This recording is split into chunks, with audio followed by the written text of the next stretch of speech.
कि अगर कोई गोलीय पृष्ठ होता है तो उसके ऊपर अपवर्तन कैसे होता है, जस्ट उसके बाद दोबारा रिमाइंड करने के लिए।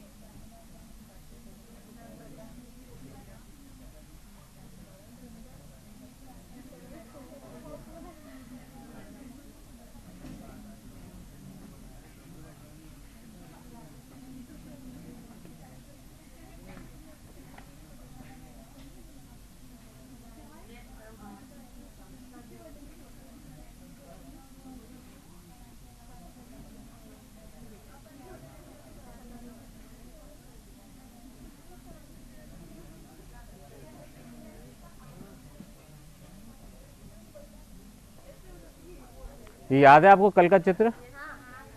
इसमें हम लोगों ने फॉर्मूला क्या निकाला था, μ2 माइनस μ1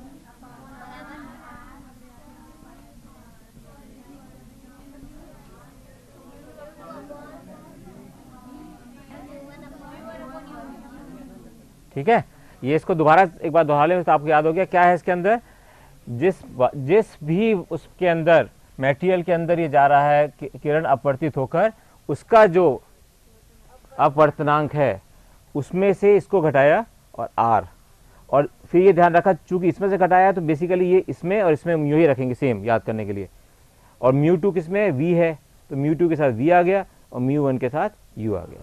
ठीक है, अब हम कल वाली समस्या पे आते हैं क्योंकि वो बहुत इंपॉर्टेंट है, इसको दोबारा अपन बिल्कुल डिटेल में दोबारा करेंगे, कोई इसमें दिक्कत नहीं है, चाहे वो एक ही चीज़ हो आज, लेकिन उसको अच्छी तरह करना जरूरी है।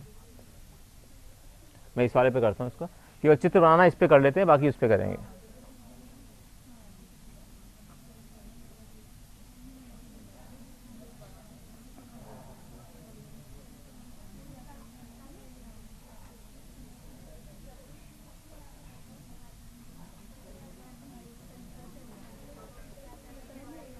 ये याद है कल का। अब इसके अंदर ये वाला पृष्ठ अपन ने माना प्रथम और ये माना द्वितीय। ठीक है, इसका सेंटर O मान लेते हैं। अब ये पहला पृष्ठ जो है, क्योंकि इस वाले सर्किल का हिस्सा है तो इसका R1 यहां पर होगा। हाँ मतलब हाँ, वो एक ही बात है।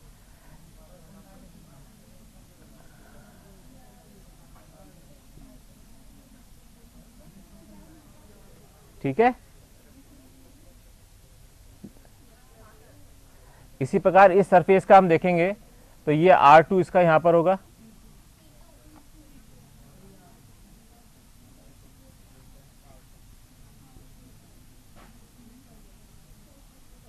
यहां तक बिल्कुल क्लियर है कि इसका R2 इधर होगा और R1 यहां पर होगा।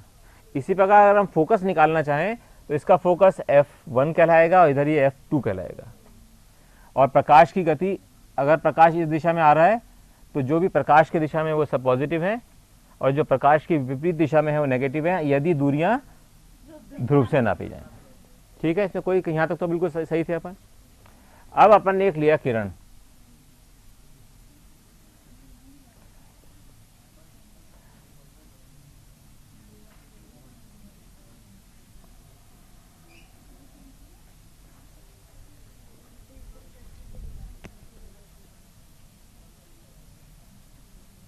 एक बार में अच्छी तरह नहीं खींचो तो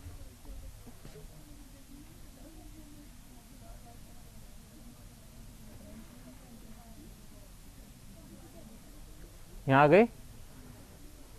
μ1 अपन ने माना है कि μ1 इज लेस देन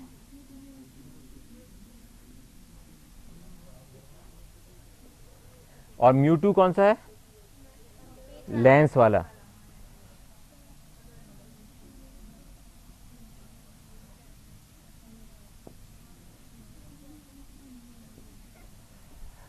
अब ये इस बिंदु पर जब ये इस कर्वेचर पे आ गया, यानी कि वक्र सरफेस पे आ गया, वक्र पर, तो यहां पर ये हम ये मान के चल रहे हैं कि इतना पतला है कि ये 90 डिग्री का कोण बना रहा है। ठीक है, और अगर हम यहाँ पे देखें इसके ऊपर हमने वो खींचा, अगर हमने यहाँ पे एक टेंजेंट खींची, इसकी स्पर्श रेखा खींची, तो वो स्पर्श रेखा जो C को इससे मिलाएगी किसी भी सर्किल के अंदर, अगर हम यहाँ से इस रेखा को मिलाते हैं और यहाँ पे हम टेंजेंट खींचते हैं तो ये एंगल क्या होता है, बिल्कुल यही चीज़ यहाँ पे कर रहे हैं। अब ये वाला सर्किल यहाँ पर है ठीक है, अब हमने इसको यहाँ पर ले गए, तो कौन से का 90 डिग्री होगा, ये है इंपॉर्टेंट बात। अब बताओ जरा, ध्यान से सोच के बताओ, इसका 90 डिग्री बनाने वाला कौन सा C1 होगा अथवा C2 होगा? C1 है ना। तो अब C1 अपन ने लिया यहाँ से, इसको मिलाया C1 से, ये समझ में आ गया क्यों होगा C1 का? क्योंकि अपन ने जब भी ये चित्र बनाया था तो कौन से वाले का था, जिसका कि वो जिस व्रत का वो हिस्सा है। तो ये कौन से व्रत का इसका हिस्सा है? ये वाले व्रत का ये हिस्सा है, तो अपन ने ये बनाया। यानी कि ये वाला जो रेखा जो है, जो आगे जा रही है,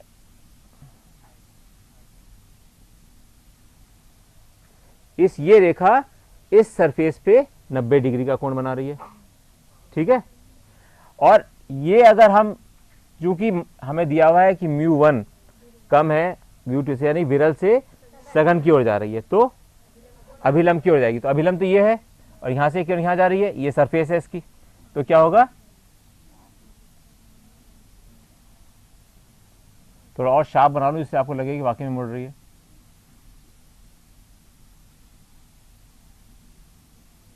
ठीक है, और अगर मान लीजिए यहां पर ये सरफेस नहीं हो, तो ये कहां जाएगी?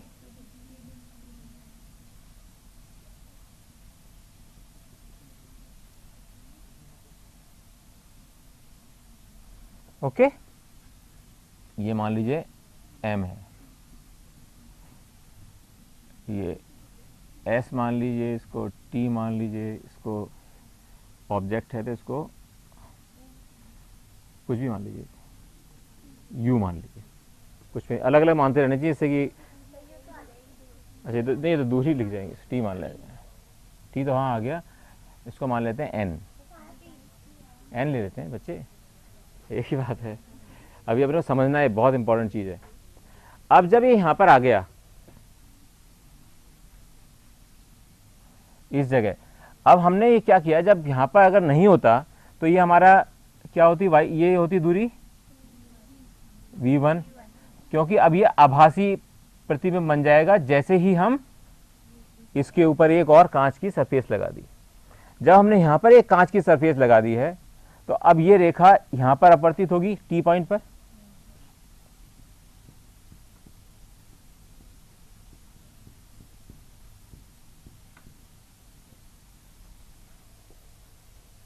यही है सबसे कठिन इसके अंदर। इसके अंदर कौन सी वक्रता होगी, यानी कि ये रेखा जाएगी यहाँ पर, अगर हम इसका वक्रता त्रिज्या को मिलाते हैं तो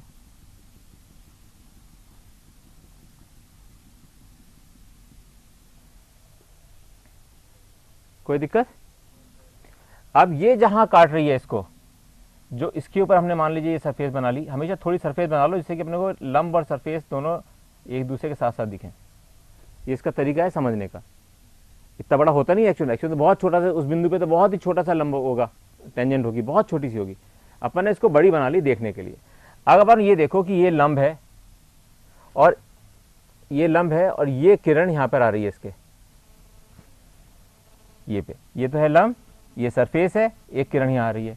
अब ये आ रही है सघन से विरल, तो दूर हटेगी। तो अभिलंब क्या है? अभिलंब ये कौन सी, ये कहाँ पे बना रहा है? आई कहाँ बन रहा है इसका? I2। पहले इसको यूं बना लो इसको कि ये है आपका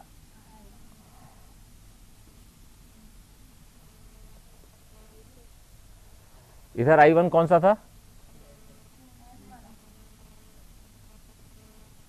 और R1 ये वाला। अब ये I2 हो गया। अब इसकी किसके समरूप हुआ, ये चीज किस चीज के समरूप हुई?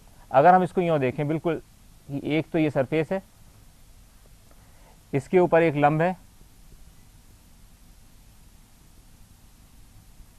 ये लंब है, इस सरफेस और लंब जहां कट रहे हैं वहां पर एक आपात किरण है, यही है ना ये चीज, यहां वाली तो यही चीज है। अब ये हम क्या कह रहे हैं, जब ये सघन से विरल जाएगी तो दूर हटेगी, यानी कि इस लंब से दूर हटेगी। ये बात समझ में आई या नहीं आई? इसका मतलब ये है I2 और R2 कौन सा हुआ? यही पढ़ा है ना हमने, जो अभिलंब से कोण बनता है वो है। अब इस पूरे के पूरे को उठा के यहाँ पे छोटे रूप में यहाँ पे देखो, तो अपन ने बिल्कुल वही चीज बनाई है। इसको थोड़ा और मोटा कर देते हैं, इससे आपको लगेगा कि वही है बिल्कुल। ठीक है, तो अब आपको पता चल गया क्यों है ये I2 और क्यों है R2, जो कल कंफ्यूजन हो रहा था बारह बच्चों को कि ये I2 कैसे हुआ, R2 कैसे हुआ। तो इसको बिल्कुल सीधा सा है, जहां भी इसका सिद्धांत ये समझ लो अपने मन में कि जब भी कोई वक्र सरफेस आ जाती है, वक्र पृष्ठ आ जाता है, तो वहां पर जिस भी बिंदु पर I और R निकालना है, उस बिंदु पर एक टेंजेंट बना लो। टेंजेंट को क्या कहते हो? स्पर्शज्या, है ना, एक स्पर्शज्या बना लो। और जैसे आप स्पर्शज्या बनाओ, क्या इसका सिद्धांत हुआ? इसका मतलब यहाँ पे लिख ही लेते हैं इसको, क्योंकि बहुत बार काम आएगा आपको, पूरे 12th क्लास के सारे चैप्टर्स में काम आता रहेगा कि किसी भी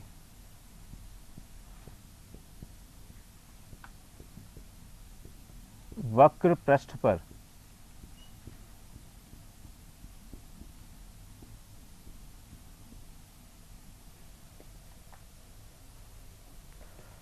आपातित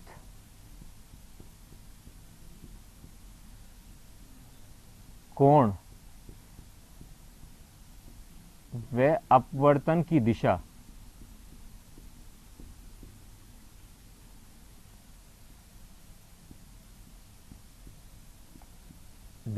ज्ञात करने के लिए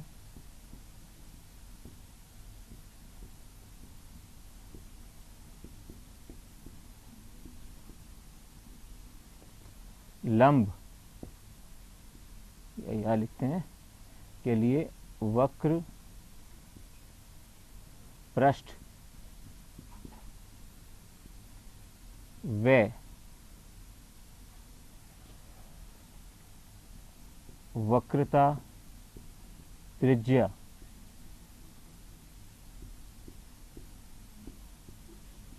के मिलने वाले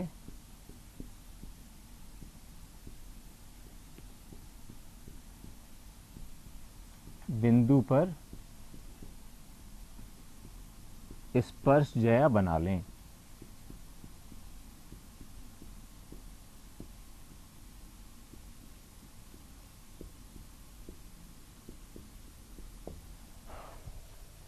ये सिद्धांत हमेशा याद रखना चाहिए कि जब भी, जैसे अब ये भी सरफेस यहाँ मिल रही है, तो यहाँ पे मैंने मोटर इसलिए बनाया था जिससे कि यहाँ पर एक सरफेस बन जाए, यानी कि जो आपतित किरण और जो सरफेस है उसके लिए अगर हम इस तरह की बना लेंगे तो हमको इमीडिएटली पता चल जाएगा कि कहाँ पर हमको I देखना है और कहाँ पे R देखना है। क्योंकि हमारे मन में कन्फ्यूजन इसलिए उत्पन्न होता है क्योंकि हम इस वाली सरफेस के लिए तो यहाँ से लंब खींच रहे हैं और इस वाली सरफेस के लिए यहाँ से लंब खींच रहे हैं। इस पॉइंट पे भी अगर किसी को थोड़ा सा डाउट हो तो बता दें अभी भी, क्योंकि बहुत, हाँ बेटा बोलो, आपको क्या चीज़ समझ में नहीं आ रही, मैं बताऊंगा फिर दोबारा। है बेटा?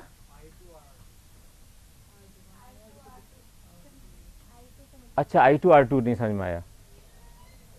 अगर ये यहाँ पर I2 है तो अब R2 क्या होगा? अगर इसको लेंगे हम, इसको क्या करेंगे? दूर जाएगी ना, कहाँ जाएगी दूर? तो इस जगह से मुड़ेगी, इससे ज़्यादा होगा एंगल। ये वाला एंगल है, इधर क्या एंगल होगा? ये वाला इससे ज़्यादा होना चाहिए।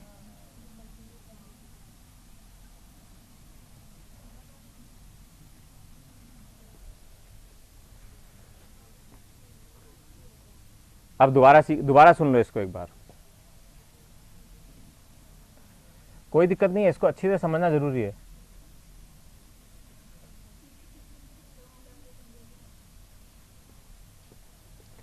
हमने क्या कहा है बेटा? हमने कहा है किसी भी वक्र पृष्ठ पर आपतित कोण व अपवर्तन की दिशा ज्ञात करने के लिए वक्र पृष्ठ व वक्रता त्रिज्या के मिलने वाले बिंदु पर स्पर्शज्या बना लें।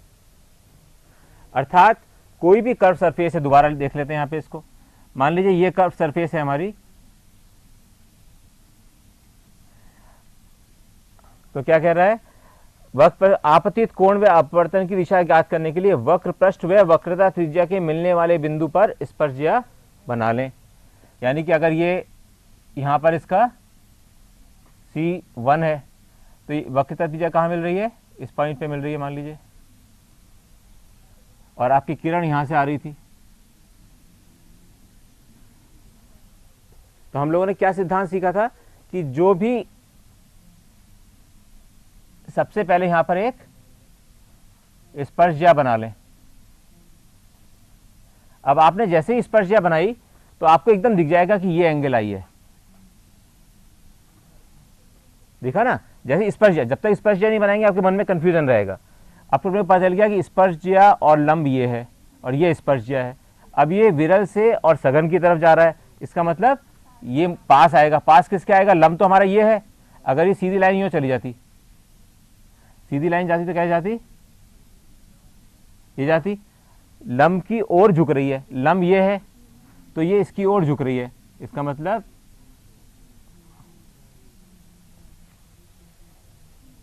ठीक है। ये बिंदु समझ में आया बेटा? अब देखो दूसरी सरफेस।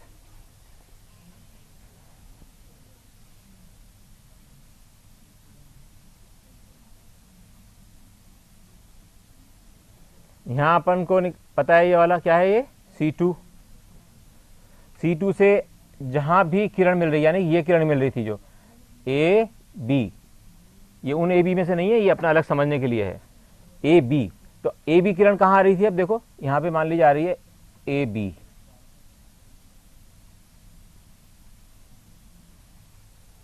और इसकी वक्रता त्रिज्या C2 से होगी, तो हमने इसकी वक्रता त्रिज्या बना दी।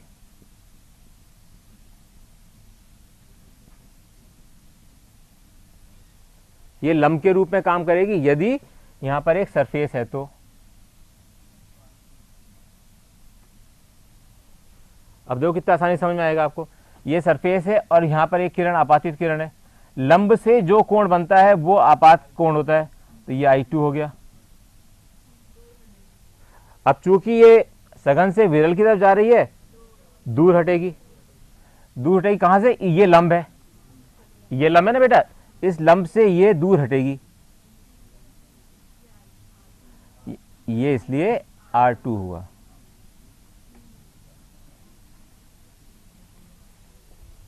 अब समझ में आया? कोई बच्चा इसको इस चीज क्लियर नहीं हुई हो? वैसे ये दोनों चित्र भी बना लेना अपनी कॉपी में प्लीज, क्योंकि जब एग्जाम के टाइम होगा ना तो ये आपको फायदे में आएंगे। उस समय आपके थोड़ा कंफ्यूजन नहीं हो जाए, तो ये दोनों चित्र बना लो।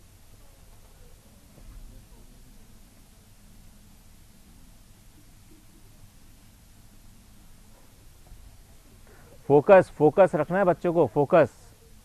कल इतना मैंने माधवेन का एग्जाम्पल दिया था आपको, फोकस फोकस फोकस।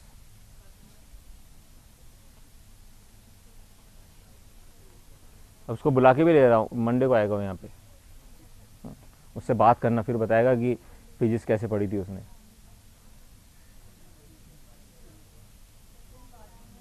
एक क्वेश्चन गलत किया उसने, पूरे पूरे एम्स के एग्जाम में एक क्वेश्चन गलत, वो भी गलती से नंबर बताएगा कैसे गलती कर गया था वो भी। और मैं एक बच्चे से और मिलाऊंगा जिसने नीट के अंदर, जिसकी आई है 80 पोजीशन, और ए उसमें क्या नाम है IIT में आएगी उसकी करीब 40-50 के आसपास। IIT में 40-50 और नीट में 80, दोनों दोनों, हाँ दोनों में अंडर 100। उसको लेके आऊंगा लड़के को। यही पूछना है, केवल एक ही चीज सीखी है मैंने उन बच्चों से, फोकस। सब कुछ भूल गए वो जिंदगी के अंदर इस पूरे साल। अब रोज पिक्चर देख रहे हैं, एक मुझसे फोन करके कहते हैं कि सर आज हमने ये वाली पिक्चर देखी, आज हमने ये वाली पिक्चर देखी, आज हमने ये पिक्चर देखी। उन्होंने पिक्चर हॉल का नाम तक नहीं देखा था पिछले 2 सालों में। बस वही फोकस चाहिए अपने को।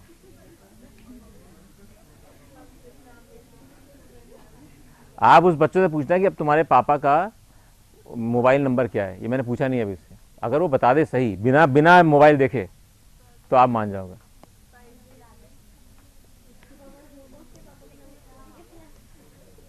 उसको तो याद होने चाहिए। अब ये अगर आपका सही अगर समझ में आ गया चित्र, तो अपन आगे बढ़ सकते हैं। बना लो बना लो। हाँ नहीं, कुछ बच्चों ने नहीं बनाया, बनाने दो इसको, क्योंकि ये बहुत महत्वपूर्ण चीज़ है और किसी किताब में एक्सप्लेन नहीं किया है। आप अगर इसको NCERT बुक खोल के देखेंगे तो आप कभी भी नहीं समझ पाएंगे कि ये हुआ क्या है। बेटा ये है ना,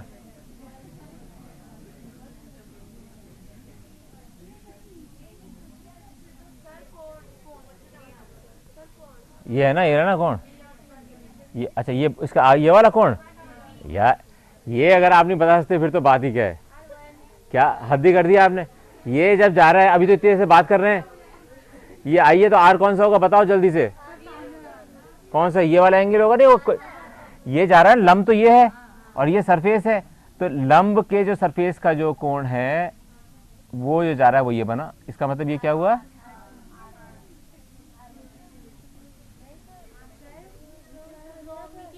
वो बच्चे से पूछ रहे, एक रुक जाओ, बताओ जल्दी बताओ क्या, हाँ यस, क्यों है, क्यों है, और अभिलंब कौन सा है यहाँ पर, ये इधर वाला नहीं है, इसका जो अभिलंब है जो अपने वक्रता त्रिज्या के केंद्र से निकल रहा है वो है हमारा अभिलंब। इतनी बार बार हम लोगों ने इस बारे में बात की है कि जो यहाँ पे बना के दिखाया था ना, दिखाया था ये वाला, ये इसीलिए दिखाया था कि यहाँ पर अपन जो टेंजेंट बना रहे हैं ये एक उसका हिस्सा है, मान लीजिएगा ये लेंस का, तो ये स्थिति हो रही है, अगर लेंस का ये हिस्सा है तो अपन ये कर रहे हैं, ठीक है। तो अब कौन सा हुआ, ओके। अब किसी बच्चे को कंफ्यूजन, नेक्स्ट स्टेप,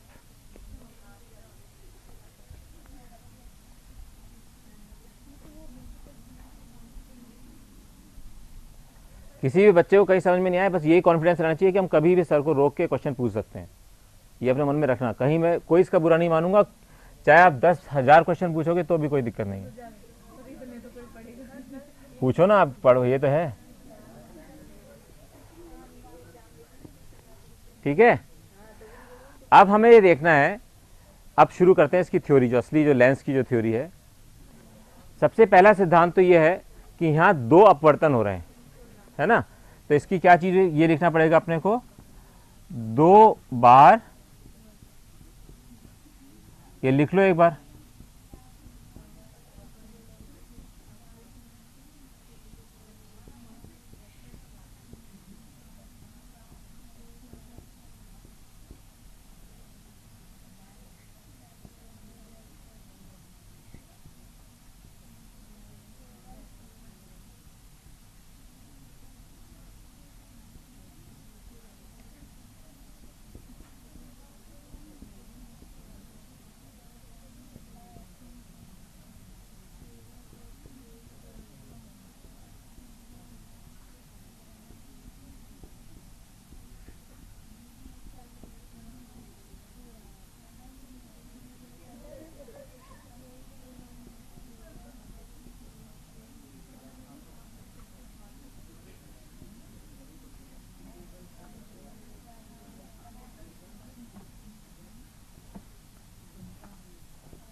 क्या लिखा है दूसरा सिद्धांत, कि अगर मान लीजिए ये सरफेस नहीं होती तो हमारा यहां पर आभासी प्रतिबिंब बनता है। अब ये आभासी प्रतिबिंब जैसे ही हमने दूसरी सरफेस लगाई है तो ये आभासी प्रतिबिंब इसके लिए, इस सरफेस के लिए बिंब बन गया, इसका मतलब बिंब कहां बना, इस जगह, यहां पे आई ना बिंब की रेखा, ये पूरा पूरा बिंब के रूप में काम करेगा, क्योंकि अपन ने क्या कहा था, ये पूरा एक हम मान के चल रहे हैं कि सारा कांच का, एक ही कांच का बना हुआ है। तो तीसरा सिद्धांत क्या हुआ इसका, आभासी प्रतिबिंब, आभासी प्रतिबिंब, इतना हंसो मत, एग्जाम में बहुत रोना आएगा,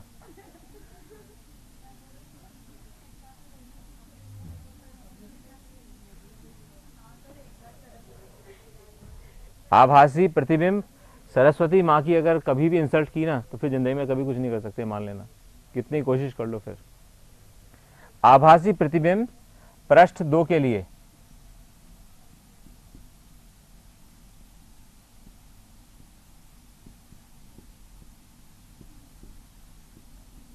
बिंब होगा,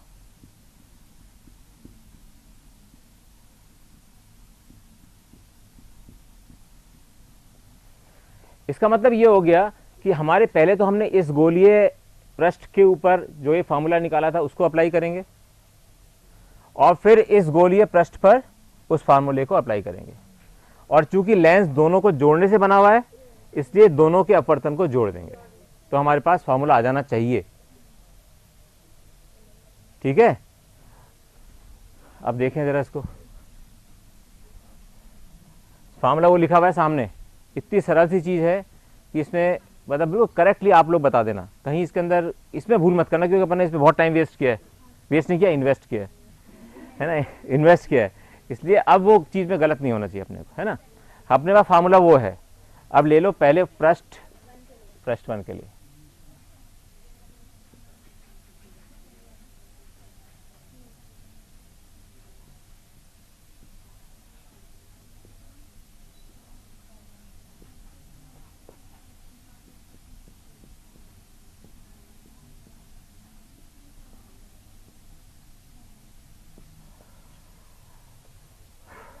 क्या है ये फार्मूला, μ2 माइनस μ1, है ना। अब यहाँ पे लिखो μ2 माइनस μ1, यहाँ तो बिल्कुल उत्तल सरफेस है, वैसे ही को लिख सकते हो आराम से, upon r1 is equal to μ2 upon minus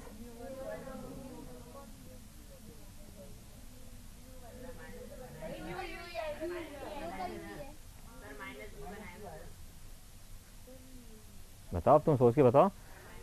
अपन ने यहाँ क्या लिखा है, पहले अभी तो पहले पृष्ठ की बात कर रहे हैं, दूसरे के नहीं, अभी तो ये प्रतिबिंब भी है, ये v1 है, अभी प्रतिबिंब की दूरी है, अभी ये प्रतिबिंब की दूरी है, हाँ नहीं है। μ2 यहाँ पे क्या लिखा बच्चे, μ2 अपॉन प्रतिबिंब की दूरी, प्रतिबिंब की दूरी ये है, इस समय प्रतिबिंब कहाँ बन रहा है, यहाँ पर बन रहा है, अभी आभासी प्रतिबिंब यहाँ बन रहा है, इसलिए ये आएगा μ2 upon v1 minus μ1 upon u, तो ये μ1 और यहाँ पर u क्या है, कहाँ रखा है, अभी माइनस प्लस की बात मत करो, पहले रखने, जब मान रखोगे, जब देखो अब तो मान रख के बना चुके हैं ना इस फार्मूले के अपन। अगर हम लिखते ए बी सी डी में लिखते और फिर उसका मान लिखते उसके अंदर माइनस आर प्लस आर, तब वो चीज़ आती है उसके अंदर। यहाँ तो अपन ऑलरेडी उसके अंदर लिख के बनाया, उस फार्मूले को निकाला था हमने इसी चीज़ को। ये आपको मैंने बार बार बता रहा हूँ, दोबारा एक बार और चीज़ आपने बोल दिया, दोहरा देता हूँ कि जब भी हमारे को ए बी सी डी यानी कि अननोन संख्याओं में अगर हमने लंबाई लिखी है, तो उसके अंदर जब हम u v इत्यादि लिखेंगे तब उसके अंदर चिन्ह आएंगे। लेकिन अगर कोई u v i ये पहले से अगर बना हुआ है फार्मूला, अगर हमारा उसी आधार पे निकाला है, तो उसके अंदर पुनः अपन चिन्ह नहीं लगाएंगे। अब हम मान लीजिए इसमें से कोई सी भी एक चीज़ अननोन है, जब हम अननोन को सॉल्व करेंगे तो उसका अपने आप साइन आएगा, वो उसको बताएगा कि ये साइन कहाँ है, समझ गए ना। ऐसा नहीं कि अपन साइन हर जगह चेंज कर दें। जब हम ए बी लंबाई लिख रहे हैं, मान लीजिए एन ओ सी 1, जब इन दूरियों को लिख रहे हैं ओ एम, अगर हम लिखेंगे ओ एम तो ओ एम प्लस ही रहेगा, लेकिन जब हम उसको लिख रहे होंगे तो भी प्लस न, तो भी प्लस रहेगा, क्यों, उसका माइन प्लस रहेगा, क्योंकि दिशा प्रकाश की ये है, तो ओ एम पॉजिटिव होगा, ठीक है ना। इसी प्रकार ओ सी 1 पॉजिटिव होगा, यानी कि R1 पॉजिटिव होगा अगर हम A B C D D इससे कन्वर्ट कर रहे हैं तो। इसी प्रकार OR2 नेगेटिव होगा, यानी OC2 नेगेटिव होगा, और U यहाँ पर नेगेटिव होगा, ठीक है बच्चों। ये बिल्कुल कंसेप्ट क्लियर कर लो, इससे कहीं जिंदगी में कभी दोबारा दिक्कत नहीं आएगी इसके अंदर। तो अपन ने पृष्ठ 1 के लिए अपवर्तन देखा ये वाला, अब पृष्ठ 2 के लिए बताओ।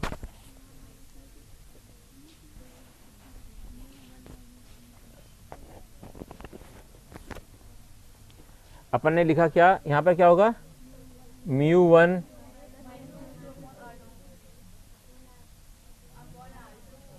ठीक है। अब बताओ यहाँ पर क्या है, बताओ जल्दी बताओ, सोच के बताओ। μ1 अपॉन v, ये सब अलग अलग क्यों हो गए, अभी तो इतना कॉन्फिडेंटली अपन ने ये किया, इतना लिखा है, तो इसको फिर लिखने में क्यों गड़बड़ हो रहे हैं।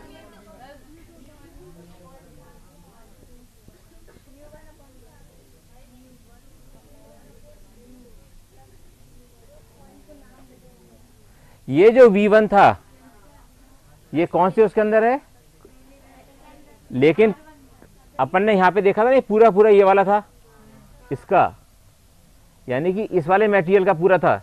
अपन ने मान के चल रहे थे कि ये नहीं है और ये नहीं है, तो यहां तक पूरे का क्या था, अपवर्तनांक μ2, क्यों, ये तो है ही नहीं ना, पिक्चर में था ही नहीं उस समय। जब पिक्चर में ये भी ये था ही नहीं, तब अपना यहाँ पर बन रहा था प्रतिबिंब। तो ये मान के चल रहे थे कि हम ये पूरे में, यहाँ माना था ना इसको, ये पूरे के अंदर।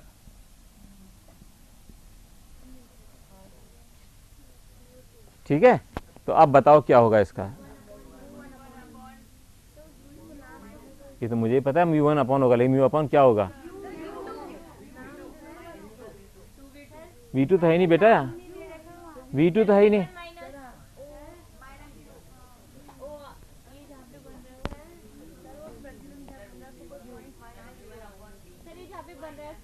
अच्छा, तो नाम नहीं दिया, बेनाम है अभी भी है।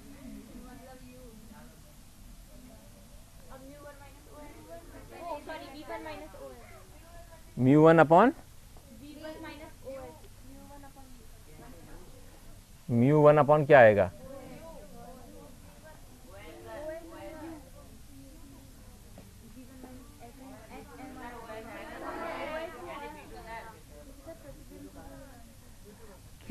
पहले कोई सोचो कि क्या चीज है यहाँ पे, क्या दूरी है? प्रतिबिंब की दूरी।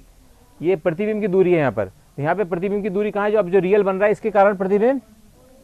अब जो V1 है ये तो बिंब की दूरी हो गई ना, इसके लिए बिंब है ये इसके लिए अब बिंब है। अपन ने इतनी बात की, यहाँ पे लिखा था बार बार, आभासी प्रतिबिंब पृष्ठ 2 के लिए बिंब होगा। अब ये वाला जो दूरी थी जो उसके लिए V थी, वो यहाँ पे इसके लिए U है। यही तो समझना है इसके अंदर। दोबारा नहीं, अब कुछ बच्चों के तो हो गया है, लेकिन कुछ बच्चों के नहीं हुआ है अभी भी समझ में। देखो अपन यहाँ पे क्या कह रहे हैं, म्यू टू अपॉन वी, यानी कि जो प्रतिबिंब बना है उसकी दूरी कहाँ से? ध्रुव से। तो यहाँ पर प्रतिबिंब की दूरी ध्रुव से म्यू वन में बना है ना प्रतिबिंब, म्यू वन मतलब इसके अंदर प्रतिबिंब की दूरी क्या है? OS, यानी कि इसको V कह देते हैं। ठीक है, सिंपल। अब बताओ क्या होगा? माइनस म्यू टू, यानी कि ये जो V1 बन रहा था ये किसके कारण बना था? जबकि केवल ये सरफेस थी, ठीक है ना, जबकि ये सरफेस थी, इसका मतलब यहाँ पूरे में म्यू टू था। तो इसका मतलब क्या हुआ? ये म्यू टू अपॉन, ये दोनों समझ में आ गया या नहीं बताओ? एनी बच्चा, कोई भी बच्चा बताओ जिसको नहीं आया हो। हाँ बोलो बेटा। बिल्कुल बिल्कुल बिल्कुल, आराम से। देखो अपना ये फॉर्मूला इसलिए मैंने लिखा था सबसे पहले आगे, कि मुझे पता था इसका अपने को बार बार यूज़ करना है। अगर मैं नहीं लिखता तो इसको अभी तक बाकी कंफ्यूज होते रहते क्या हो रहा है। अगर इसको देखोगे तो आपको सब समझ में आ जाएगा। हम क्या कह रहे हैं यहाँ पर? म्यू टू, यानी कि जिसके अंदर अपवर्तित होके जा रही है किरण, उसका म्यू, जिस पर किरण अपवर्तित होके जा रही है, यहां पे जा रही है, इसका म्यू क्या है? Mu one. तो अपन ने लिखा म्यू वन। नीचे लिखा अपन ने प्रतिबिंब की दूरी ध्रुव से, प्रतिबिंब की दूरी ध्रुव से, यानी कि V, ये आ गया V। ठीक है, अब दूसरा क्या है? Mu one. म्यू वन क्या था? जिससे वो किरण आई थी, यानी कि ये जो किरण जिस भी माध्यम से आई थी उसके अंदर, तो ये किरण किस माध्यम से आ रही है? म्यू टू से, इसलिए ये म्यू टू। और इसकी दूरी कितनी है? क्योंकि ये अब अपने को क्या निकालना है? U क्या है? आभासी बिंब। आभासी बिंब बन गया, जो आभासी प्रतिबिंब था वो बिंब बन गया। इसके लिए, इस वाली सरफेस के लिए ये बिंब है, इस वाली सरफेस के लिए ये आभासी प्रतिबिंब था। बोल बच्चे, आप बताओ। टी शर्ट पहन रखी है जो ऑरेंज वाली ने। नो यू, नॉट यू, आप बताओ बच्ची। पक्का नहीं आया तो बोलो कौन, जिसको नहीं आया हो। नहीं आया? सेकंड वाला दोबारा देखो। बिल्कुल शर्माने की बात नहीं है, क्योंकि ये आना अपने को आवश्यक है। ये तो आपको समझ में आ गया कि अगर इसको अभी मैं दिखाता हूं मैं आपको। अगर मान लीजिए ये सरफेस नहीं थी, अगर ये सरफेस नहीं थी तो इसमें कुछ फर्क दिख रहा है? नहीं है ना। तो इसका जो प्रतिबिंब बन रहा है वो यहाँ आके बन रहा है, जैसे यहाँ पे बन रहा था। अगर इसको मान लें यहाँ पे भी M था, आपको और भी सरलता हो जाएगी समझने में।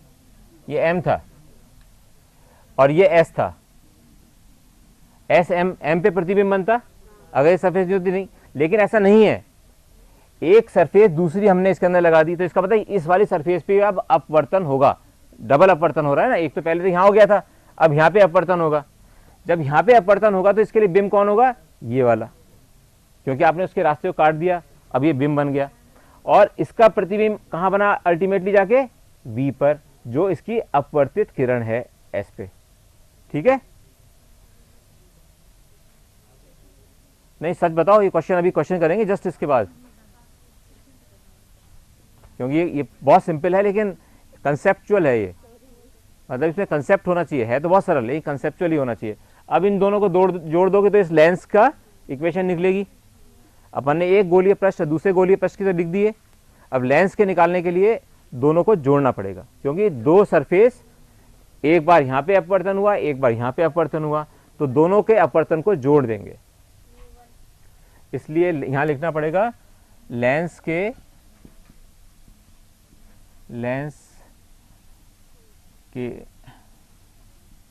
अपवर्तन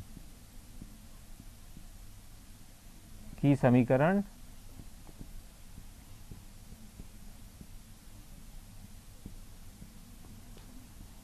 एक प्लस दो होगी। ठीक है, अब जोड़ दो इनको जरा, इसको जोड़ा तो क्या हुआ, जोड़ेंगे तो यहाँ क्या बचेगा, μ1 बाई वी माइनस μ1 अपॉन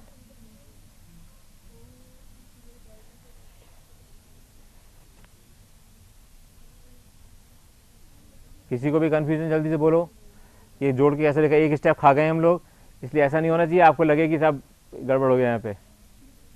बताओ, μ1 अपॉन वी माइनस, ठीक है, किसी बच्चे को कुछ इसमें समझ में नहीं आया बता ना, एक स्टेप खा गए हम बस। और इधर क्या होगा, यहाँ देखो जरा, यहाँ क्या हुआ, लिख लेते हैं नहीं गड़बड़, यहाँ आप लोग फिर गड़बड़ कर जाओगे। μ2 minus μ1 upon R1 plus μ1 minus μ2 upon R2। μ1 कैसे गया, ये क्यों गया भाई, पहले समझ लो इसको, मुझे हर स्टेप पे इसको समझ लेना चाहिए, क्योंकि कहीं भी अगर आप रह गए तो ये हमेशा के लिए गलती रह जाएगी।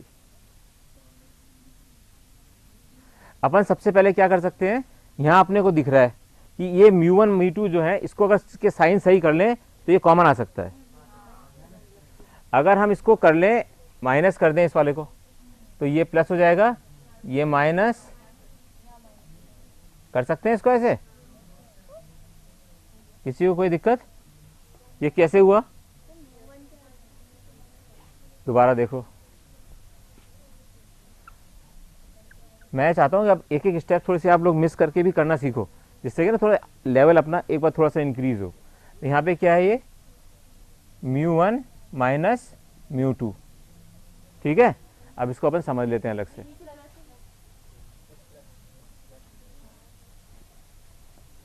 यहाँ पे देखते हैं μ1 माइनस μ2 अपॉन R2, ठीक है, अपन इसको लाना चाहते हैं μ2 माइनस μ1 में, तो अगर हम माइनस कॉमन ले लें तो क्या होगा, माइनस कॉमन लिया तो क्या बचेगा यहाँ पर, माइनस μ1 प्लस μ2 अपॉन R2। इसको क्या लिख सकते हैं, माइनस μ2 माइनस μ1 अपॉन R2।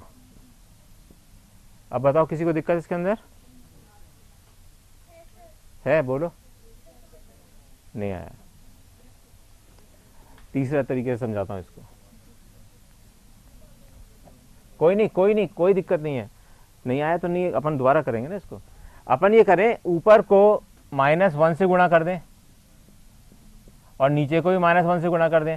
अगर एक ही चीज को दोनों समान से करते हैं तो वही मान रहता है, अगर हम -1 से करेंगे तो क्या होगा, ऊपर -μ1 प्लस μ2 और नीचे क्या हो जाएगा -r2।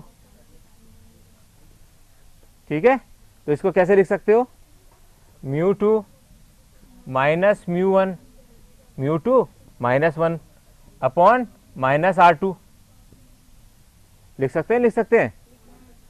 अगर इसके अंदर में ये माइनस यहाँ पे आ जाएगा अपने आप ही, इसलिए क्या लिख सकते हैं इसको, μ2 माइनस μ1 माइनस r2।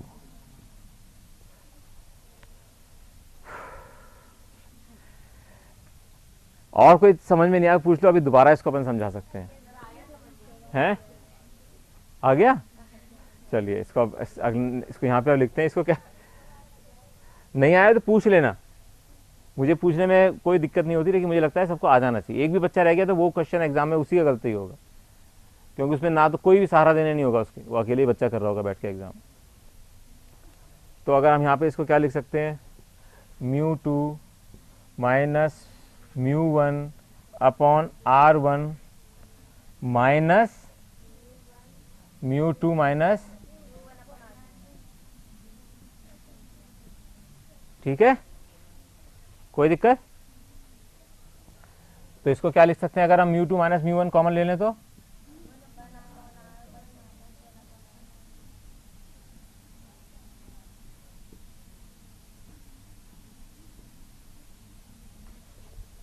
यहाँ क्या हो रहा है, यहाँ क्या कॉमन है, μ1, यहाँ लिख लिया μ1 कॉमन ले लिया, 1 upon v minus 1 upon u। ठीक है, इस μ1 को हम ले जाते हैं इधर,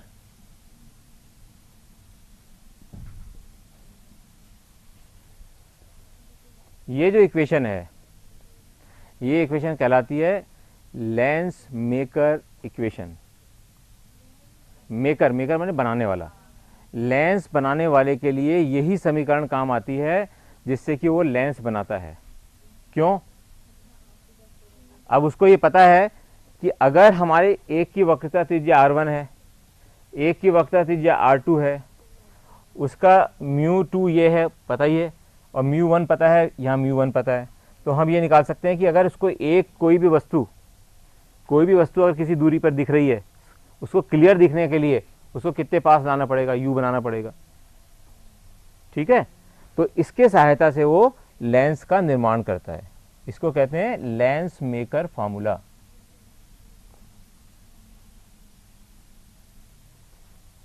ठीक है, तो कितना सिंपल था ये, आपने इसके ऊपर देखा, चित्र भले ही कठिन था लेकिन इसका डेरिवेशन कितना सरल था। अपन ने देखा कि पहले सरफेस पे लगाया, फिर दूसरी सरफेस पे लगाया, और अब लेंस का निकालने के लिए दोनों को जोड़ना पड़ेगा, तो अपना ये फार्मूला आ गया। ठीक है,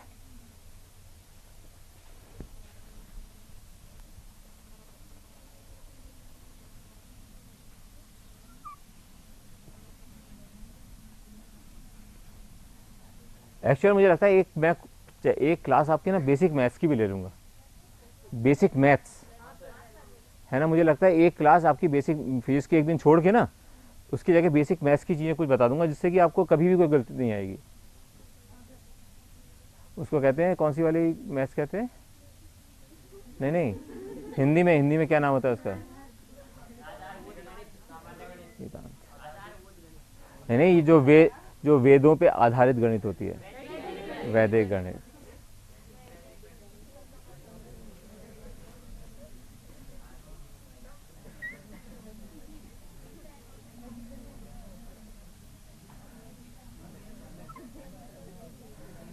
मतलब उससे आपको ये फायदा होगा कि एग्जाम में आप जो कैलकुलेशंस करेंगे ना, जैसे कहीं अंडर रूट निकालने को आ गया 0.03 का, फिर आप अटक जाओगे, है ना। फिर अपन किसी को कोई कहता है 2 से 3 को काटा, तो 2/3 का क्या होना चाहिए, आंसर फटाक से एग्जाम आ जाना चाहिए। ये ऐसी चीज़ होती है जो बेसिक आती है एग्जाम के अंदर, साइन थीटा कॉस थीटा कैसे एकदम डायरेक्ट निकल जाए, ये सब आना चाहिए अपने को, है ना। एक दिन एक क्लास लेंगे इसमें कि बेसिक मैथ सारी अपन करेंगे। नहीं, मंडे को नहीं, पहले इसको पूरा करूंगा, किरण प्रकाशिकी को पूरा, उसके बाद पहले किरण प्रकाशिकी पूरा होना जरूरी है। अच्छा, अब इस इक्वेशन में हम देखें कि μ1 क्या है, यहाँ μ1 की वैल्यू क्या है, वायु है, इसलिए μ1 1 है।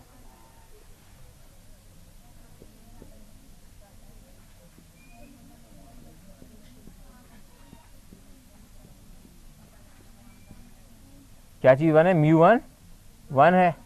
तो ये इक्वेशन क्या हो जाएगी? अतः समीकरण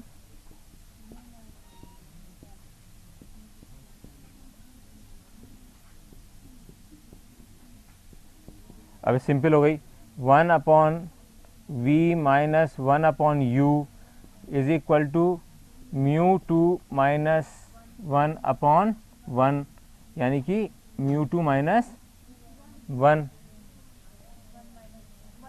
1/r1 माइनस 1/r2। यहाँ तक कोई दिक्कत?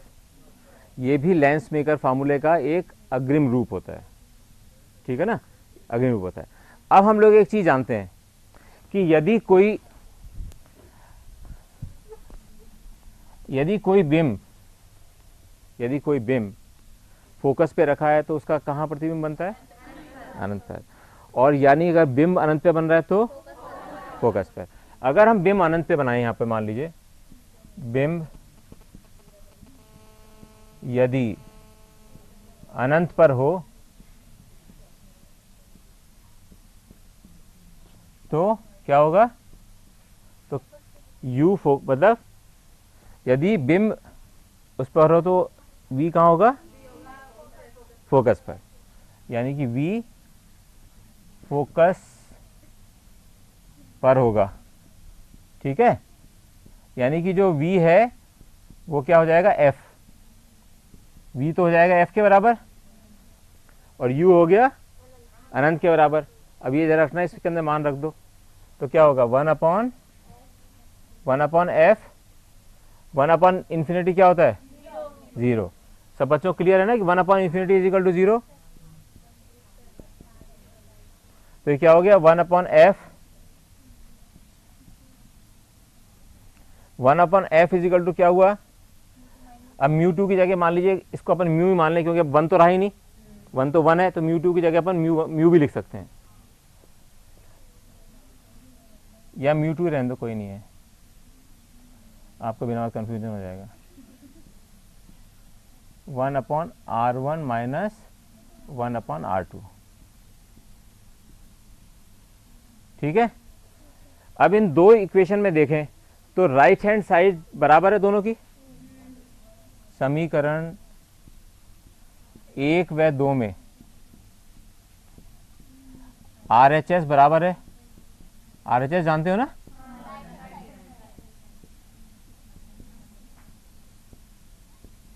अतः हाँ, अतः LHS भी बराबर होगा।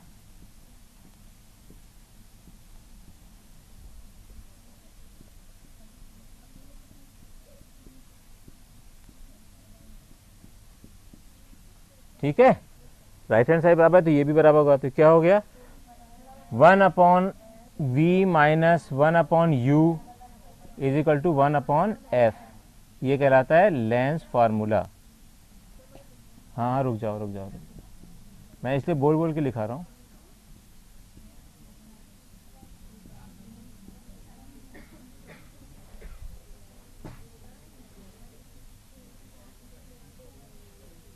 ठीक है, अब मैं इनको दोनों को वहाँ उतार देता हूँ इससे कि इसको मिटा सकूँ। 1/v minus 1/u is equal to, कोई बच्चा कुछ पूछ रहा है अभी मिटाने से पहले, नहीं तो फिर दिक्कत आएगी।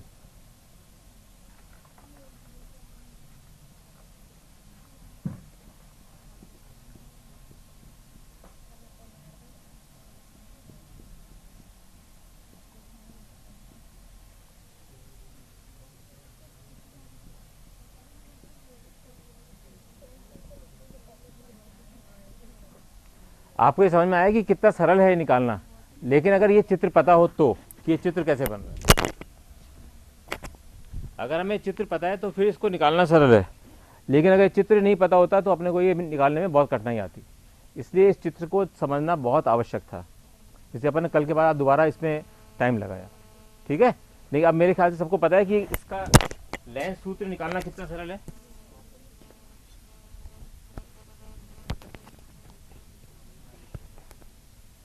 ओके, मिटा सकता हूँ इसको। देखना भाई कोई पूछने वाला क्वेश्चन तो नहीं है, फिर इसको दोबारा मुझसे कहिए लिखो सारा, है श्योर?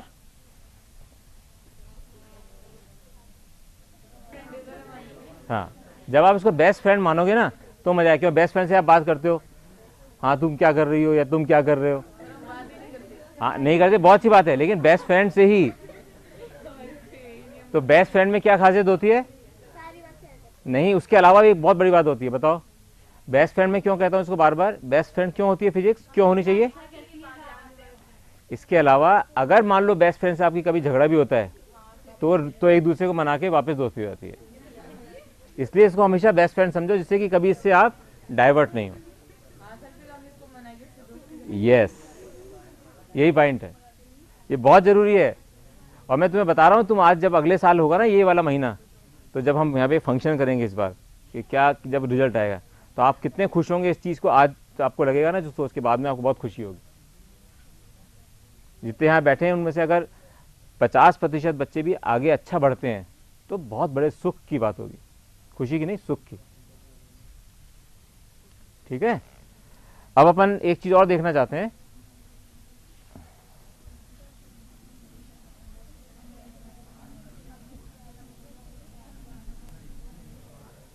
अभी तो है टाइम थोड़ा सा।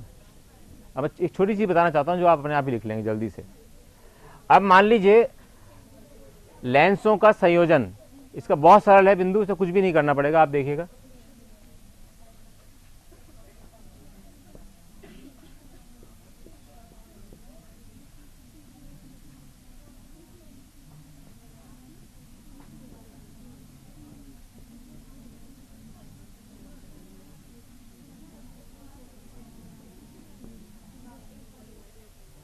अभी केवल 3 लाइन का फार्मूला है इसके अंदर, कोई ज़्यादा कठिनाई की चीज़ नहीं है।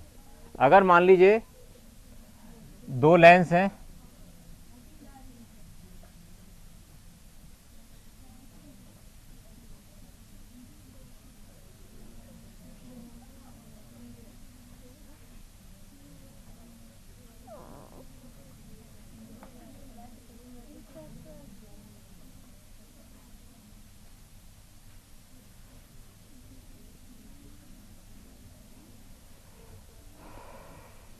अभी तक हमने जो सीखा है उसका परीक्षण है ये।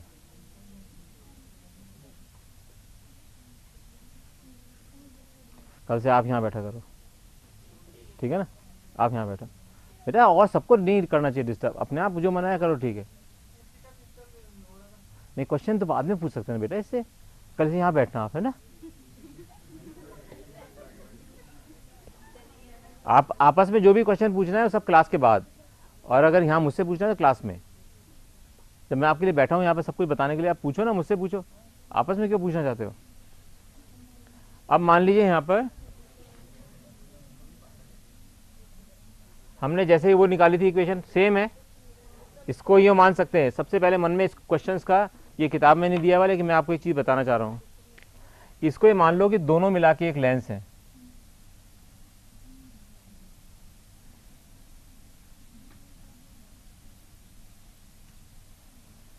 एक लेंस दिखा, ये मान लो कि एक लेंस है।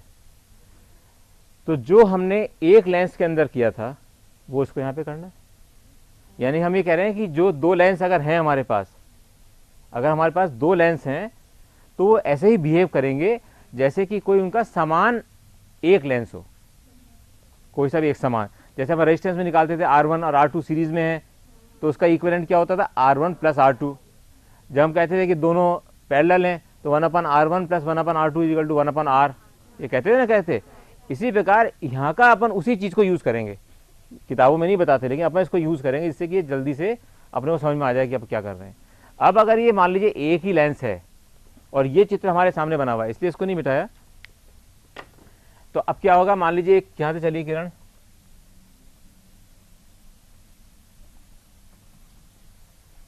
ये सरफेस पे आई, ठीक है। अब क्या होगा, और इसका वो कहाँ बनेगा,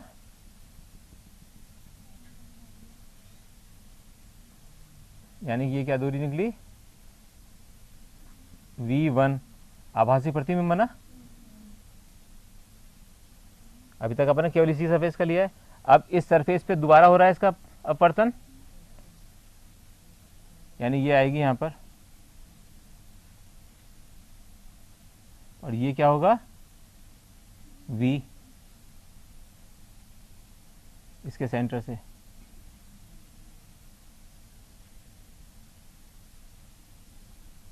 और u क्या था,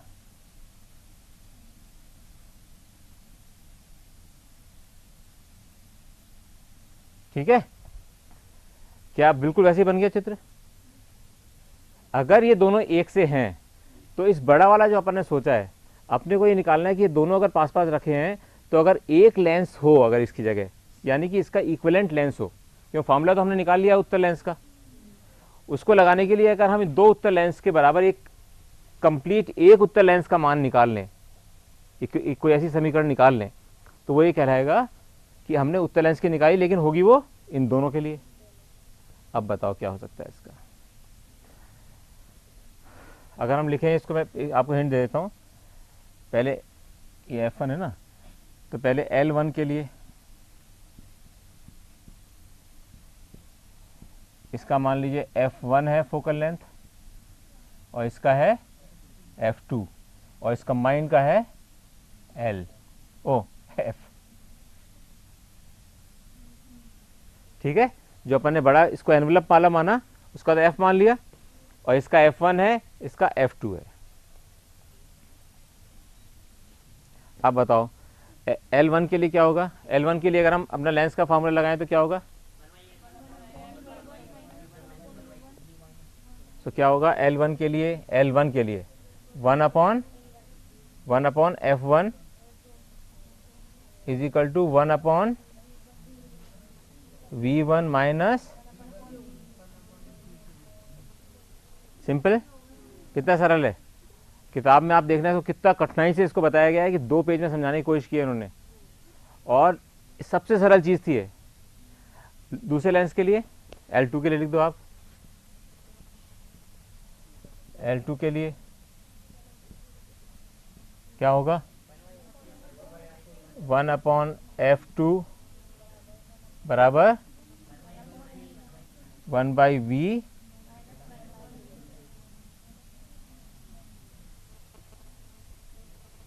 ठीक है।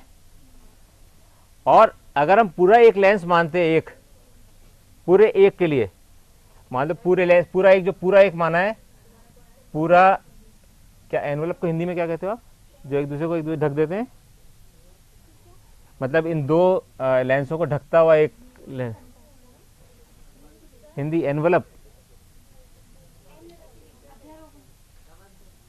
चलो कोई बात नहीं। पूरा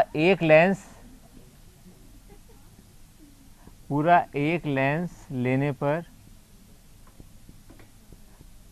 मान लो उसकी फोकल लेंथ है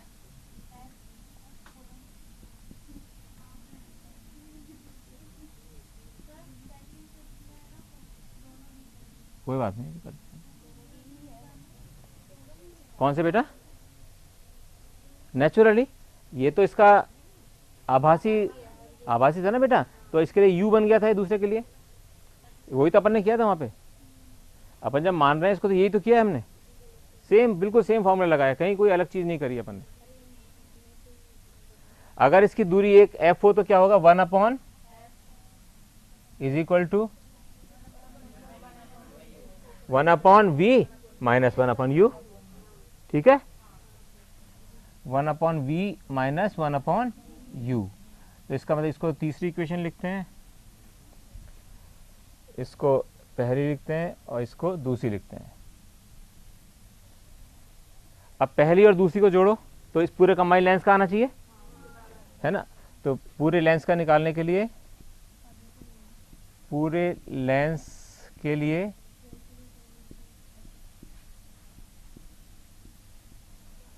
one upon F1 plus 1 upon F2 is equal to लिख दूंगा मैं, फिर दोबारा तो करना ही पड़ेगा मेरे को, इसलिए पहले लिख देता हूँ शायद ही। 1/v minus 1/u plus 1/v minus 1/v1। तो 1/v1 से 1/v कट गया और ये बचा 1/v माइनस 1/u। ठीक है, और यहाँ अपन ने क्या निकाला था, 1/v minus 1/u is equal to 1/f। इसलिए समीकरण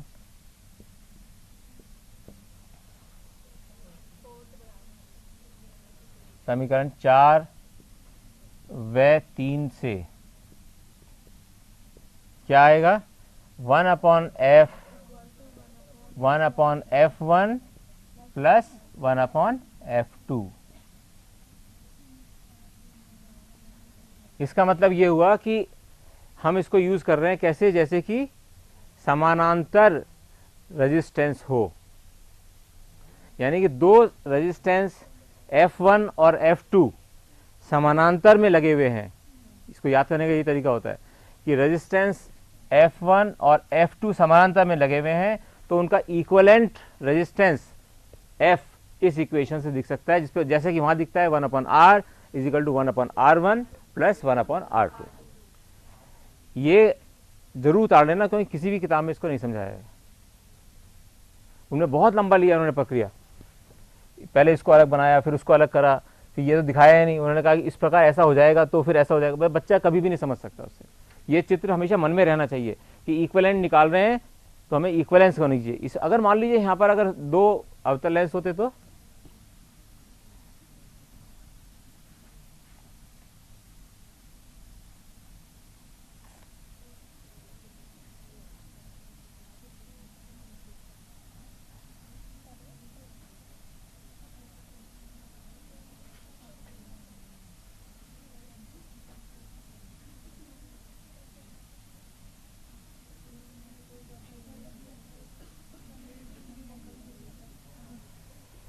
तो हम क्या करते,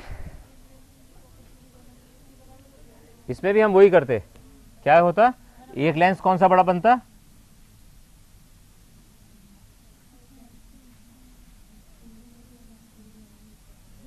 ये हमारा एक अवतल लेंस हो जाता। इसका मतलब ये फॉर्मूला हमारा किसी भी कॉम्बिनेशन में, अर्थात इसका एक कॉम्बिनेशन और भी आ सकता है एग्जाम में। अब वो क्वेश्चंस करेंगे ना, इसलिए मैं आपको अभी बता रहा हूँ, क्वेश्चंस में आएगा वो। अगर मान लीजिए एक उत्तल फिर एक अवतल और फिर एक उत्तल, ये भी कॉम्बिनेशन आ सकता है। अब लोग क्या करना, यस, अब बच्चों कितना इजी हो गया ये। अब वो एग्जाम में पूछेगा, एग्जाम में क्या निकलवाएगा कि जो इक्विवेलेंट फोकल लेंथ है तो प्लस एफ होगी, माइनस F1 होगी, F2 होगी। आपको एकदम पता जाएगा ये कॉम्बिनेशन तीनों का तो मिलके, क्योंकि बीच में आ गया वो, तो तीनों का मिलके तो हमारा उत्तल लेंस के रूप में काम कर रहा है ये। बस तो आप केवल लिख देंगे कि आप उत्तल लेंस है, इसका मतलब कन्वर्जिंग होगी, मतलब इस वाले फॉर्मूले में लगेगा और हमें ये पता होगा कि इसको करना है। समझे, अवतल उत्तल सबके लिए समान है। ये लेंस फार्मूला इसलिए कराता है, सबके लिए समान है फार्मूला, उत्तल के लिए भी अवतल के लिए भी। चाहे तो अपन डिराइव कर सकते हैं, लेकिन अपने घर पे ड्राइव करके देखना, और फिर अगर नहीं आए तो मुझे बताना। दोनों चीज़ अवतल के लिए करके देखना। अवतल के लिए पहली बार तो अपन ने वो निकाला था जो धरातल की थी, ये वाला। इसको अवतल, अगर ये यूँ हो सरफेस तो कैसे होगा, और इसी प्रकार इसके अंदर ये जो डायग्राम बनाया ना अपन ने, ये अवतल सरफेस पे बना के देखना। ये दो चीज़ करना। कल के लिए होमवर्क ये है कि एक तो इसको अवतल, केवल डायग्राम बनाना, इसको डिराइव करने की जरूरत नहीं है। इसका डायग्राम अवतल के लिए बन जाए और इसका डेरिवेशन अवतल सरफेस के लिए हो। बिल्कुल सेम मेथड, सिंपल मेथड लगाना। कोई कॉम्प्लेक्स, किताब को खोल के मत रखना, केवल किताब को खोल के रखा तो कभी नहीं निकाल सकते उसका आंसर। आपने जो नोट्स बनाए उससे करना, तो आपको एकदम जल्दी से मिल जाएगा इसका उत्तर। ठीक है ना, अपने को उत्तर चाहिए जिससे कि एग्जाम में अपने को फटाफट इनके आंसर्स निकलें। ये 3 लेंस लेके बैठ गए और अब हम जोड़ रहे हैं, उसको गुणा कर रहे हैं, ये कर रहे हैं, वो कर रहे हैं, कोई जरूरत ही नहीं। देखा रहे तो उत्तर लेंस के रूप में बनेगा। 2 बाहर के उत्तर लेंस है, उन्होंने जोड़ा, इसका मतलब फोकल दूरी इसकी क्या होगी, उधर जाएगी ना, तो पॉजिटिव होगी फोकल दूरी, क्योंकि मर्ज हो रहा है यहाँ पे आके, तो ये पॉजिटिव होगी। अब यहाँ पे एक चीज और जान लो आप कि जो 1/f है, ये क्या कहलाता है, लेंस की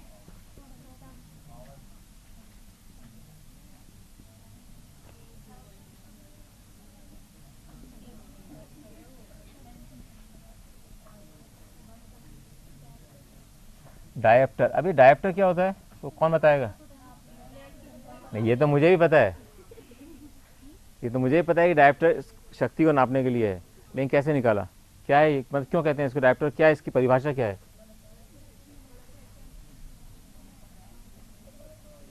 हर चीज़ में कारण पूछ लेना चाहिए।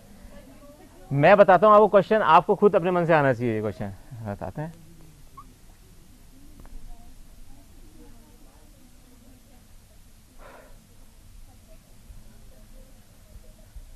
ऐसा नहीं, मुझे खुशी होती है कि जब ये कि अब समझ में आ गया है तो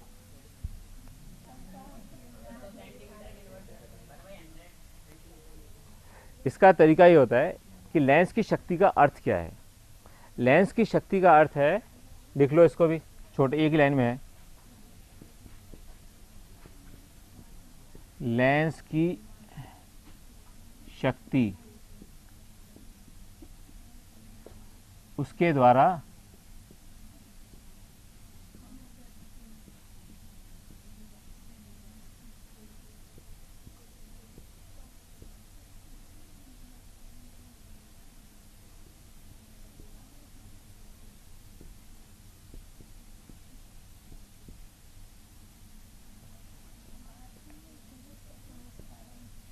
कार।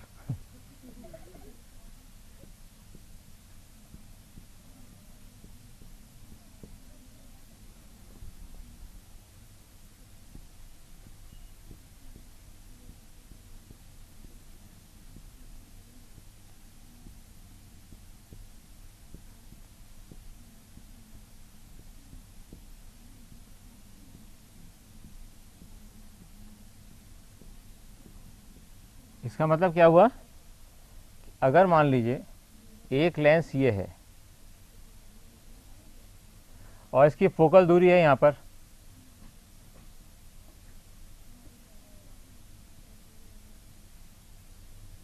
इस सरफेस की, किसकी? इस सरफेस की हुई ना फोकल दूरी, क्योंकि इससे इस सरफेस का कहाँ होगा? आर।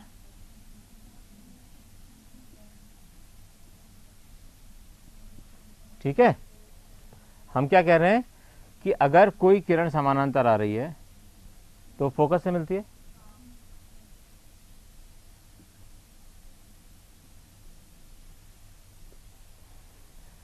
अगर लेंस ऐसा हो जो कि इसको और पास ले आए, यानी कि अगर एक किरण यहाँ आ रही है तो ये इसका फोकल इस जगह बने, इसको अलग बना देता हूँ, आप दोनों एक साथ कंफ्यूज हो जाओगे।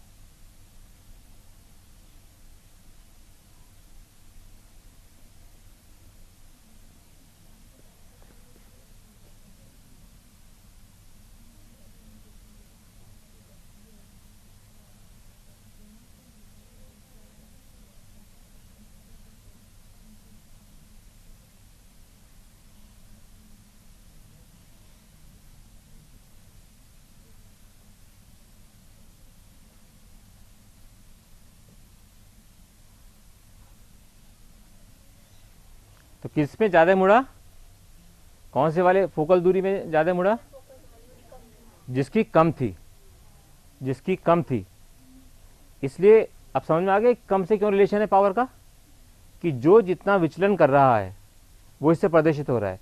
यानी कि अगर फोकल दूरी ज़्यादा होगी तो उसका विचलन कम हो रहा है, और अगर मान लीजिए फोकल दूरी कम है तो इसका कोण विचलन कौन सा, विचलन कोण कौन सा हुआ यहाँ पर? या अगर ये चली जाती सीधे तो ये हुआ विचलन कोण।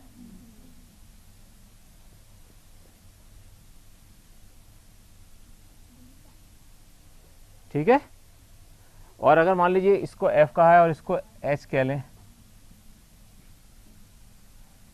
और ये आप करें तो ये कहाँ हुआ विचलन कोण? ये हो गया। ठीक है, तो टेन डेल्टा कितना होगा? Tan delta H upon F।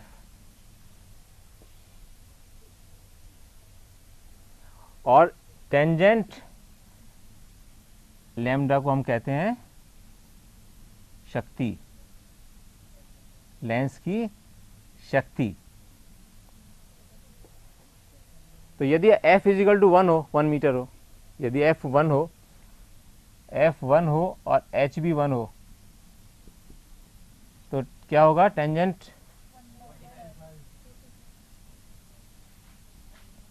Tangent lambda will be tan 45 degree.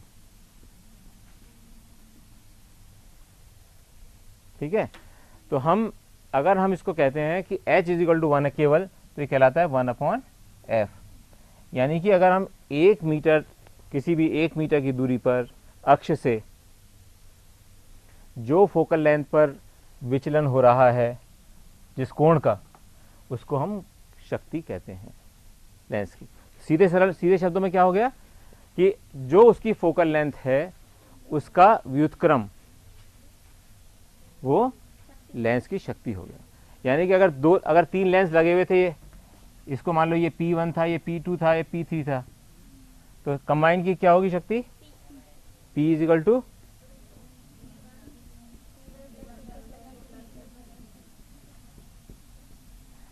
ये याद रखने की कोई ज़रूरत नहीं है आपको, ये तो केवल समझाया था मैंने कि इसको ऐसे होता है, ऐसा नहीं लगे आपको कहाँ से आ गया ये। अपने को याद केवल रखना है 1/f is equal to 1/f1 plus f2 और 1/f is equal to p which is in dioptre. तो 1/f इजिकल टू p, तो यहाँ क्या हो गया? p इजिकल टू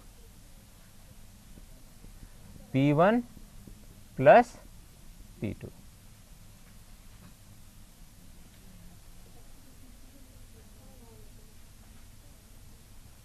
ठीक है, कल इसके ऊपर 4 न्यूमेरिकल करेंगे अपन जो अब तक पढ़ा है। हाँ क्या हो बेटा? हाँ, अगर इधर से मान लो किरण आ रही हो, लो अब इसको उल्टा कर लो, इसमें क्या है? सेम। मान लो इसकी फोकल दूरी यहाँ पर है इतनी बड़ी, इस वाली सरफेस की, ऐसा हो सकता है ना, ये थोड़ा सा प्लेन हो और दूसरा वाला ज़्यादा कर्व हो, तो इसकी फोकल दूरी मान लो यहाँ पे हो और इधर इसकी इतनी थी, तो इसका मतलब क्या हुआ? अगर ये यहाँ से आ रही है किरण, ठीक है ना, और इसका कर्वेचर फर्क है, इसका कर्वेचर फर्क है, तो कहाँ पे जाएगी ये? तो क्या होगा इस पे? अब यहाँ पर दोनों की अलग अलग शक्ति होगी, क्योंकि एक का कर्वेचर फर्क है और दूसरे का कर्वेचर फर्क है, तो इसे दोनों ही की शक्ति अलग अलग होगी। यानी कि अगर इसको अगर यूँ बना के देखें जो आपने पूछा है, एक तो हो यूँ बिल्कुल सीधा और दूसरी हो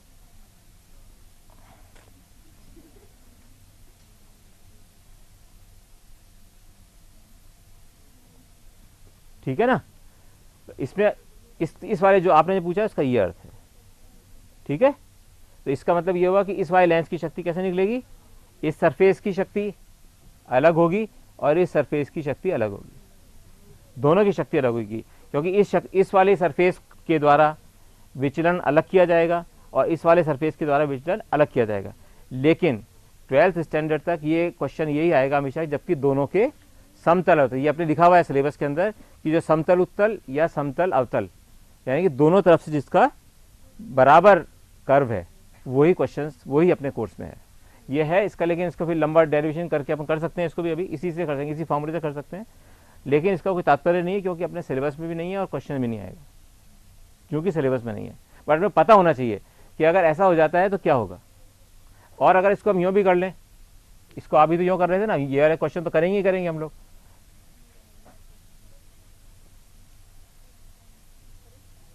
ठीक है ना, और हम ये क्वेश्चन भी करेंगे कि ये आपको बता रहा हूँ कि इससे सारे किसी भी तरह के क्वेश्चन आ जाए कोई फर्क नहीं, अपने लिए तो बस ये जो सिद्धांत सीख जाए तो कोई दिक्कत नहीं है। अगर मान लीजिए एक यहाँ पे रखा हुआ है अवतल दर्पण, अवतल लेंस या अवतल दर्पण मान लो, चलो या वो सरल हो जाएगा। अच्छा ऐसा करते हैं इसको एक उत्तल लेंस को यहाँ पे पानी में रख दिया, ये पानी है, ठीक है, और ये हमारा सिल्वर कर रखा है, तो ये समतल दर्पण है। तो अभी क्या कैसे काम कर रहा है ये? नहीं, इसका कैसे निकालेंगे अपन पहले इसका निकाल लेंगे कि इसकी अकेले की फोकल लेंथ क्या है, अब ये कंबाइंड लेंस है, इसकी फोकल लेंथ क्या है? तो अगर वो कहे कि पानी वाले लेंस, जो पानी से लेंस बन रहा है, उसकी क्या फोकल लेंथ होगी, वो निकाल सकते हैं डायरेक्ट। मतलब कोई सा भी कॉम्बिनेशन आ जाए, ये पानी के द्वारा जो लेंस बन जाता है, ये हमेशा, इसको हमेशा लंब बना लो, पता जाएगा कि कौन सा लेंस बन रहा है। तो आपको पता चल गया कि यहाँ पर ये वाला क्या बन रहा है, इस तरह का, दिस और अवतल, यानी कि समतल अवतल। जैसे यहाँ पे समतल उत्तल, ठीक है। तो कोई सा भी लेंस, कुछ भी कॉम्बिनेशन हो सकता है। आप कल देखना इन क्वेश्चंस को आप करोगे जब, कि कोई सा भी कॉम्बिनेशन होगा तो आपको बहुत ही सरलता से क्वेश्चन को सॉल्व करना पड़ेगा। ये वाले फार्मूले बस ये याद रखना जरूर, ये 3 फार्मूले।